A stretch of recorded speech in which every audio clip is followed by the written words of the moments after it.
Hello and welcome once again to Red Gaming Tech. My name is Marta. Today is the 8th of April and I have some news for you today regarding the Elder Scrolls Online, as Bethesda has released a new patch for the game, which will be the title update 1.0.2, which will feature a number of fixes to existing content, and this is mainly focused on quests that were blocking progression.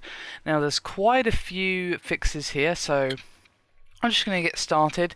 First of all, we have one fix for the Alliance War, which fixed an issue where siege weapons in Cyrodiil could have odd behaviour after a crash. A couple of fixes to the crafting and economy, where they fixed an issue where the game could crash when selling items to a vendor and hireling goodie bags are no longer tradable.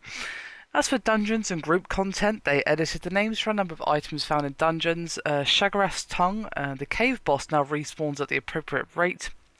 In Elden Hollow, Chokethorn will now always aggro you when he is engaged, and Veteran Darkshade Cavern's boss, the Engine Guardian's green phase, will now trigger properly. And as for Dark Anchors, they fixed an issue where the anchor could become stuck when a large group engages it, and Dark Anchors now properly reset back to their correct state when nobody is around. And before we get on to the quest fixes, we have a couple of miscellaneous fixes here, where they fix an issue where guild members will deposit only permissions could not deposit into the guild bank, and fix an issue where you're unable to mount your horse if you're in a new area while already mounted. And now begins the meat of this particular video, as we have quite a few fixes for particular quests. First of all, we have a general fix where they fixed an issue that occurred within a number of areas where you could knock out other players or monsters out of the world. We have a fix for Oradon where frog racing has been outlawed and the quest is currently disabled. Race organisers vow to petition the Queen for their return.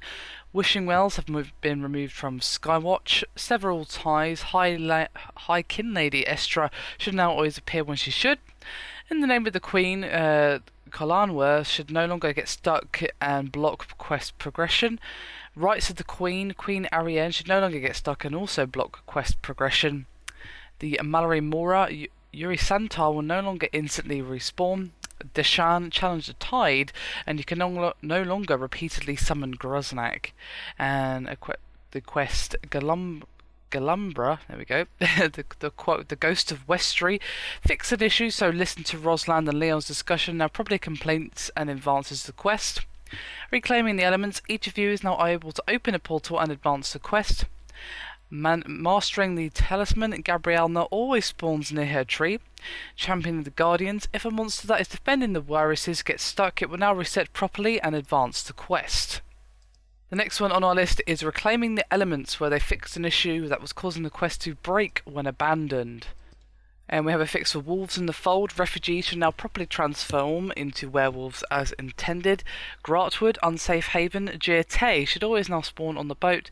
Unsafe Haven, the ritual hostiles should now always spawn. And we have a fix for Greenshade, Handmaid, Guardian, and the Bosma are no longer interested in the sport fighting of lurchers. Frighten the Fearsome, the Calliope Essence disguise no longer works in Cyrodiil. Retaking the Past, you should now be able to get credit for closing the rifts during the Closed Shadow Rifts step. Mages Guild, Long Lost Lore, they fixed an issue where you couldn't always use the portal at the end of Cheesemonger's Hollow. Main quest, Castle of the Worm, overwhelming power is now properly removed from you. Rivenspire, Shornhelm Divided, High King Emmerich should now appear when he should. Children of Ikuda, Poison Barrel should now spawn on the step Foil the Poison Plot. Shadowfen, the Fangs of Sithis, a Barbarian should now respawn as intended if he becomes stuck.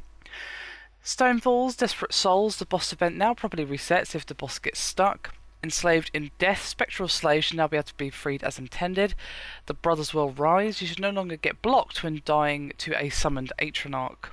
The Brothers Will Rise, Brimstone and Hate Warden should now be able to be spawned after becoming stuck. And the Rift, Gifted the Worm, the Graveborn, Flesh Ripper should now respawn as intended if he becomes stuck.